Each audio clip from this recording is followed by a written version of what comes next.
কুঞ্জ সাজাও গো। কি হলো, গাইবো না? গাইবো এটা? ও এটা আনন্দের বহিঃপ্রকাশ।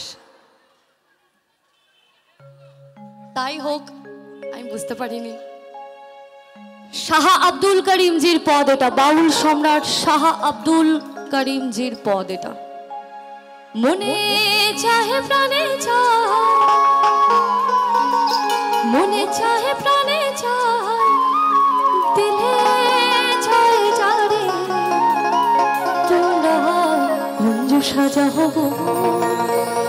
আজ আমার প্রাণনাথ হাসিতে পারে।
বসন্ত সময় কোকিল ডাকে কুহু সুরে, বসন্ত সময় কোকিল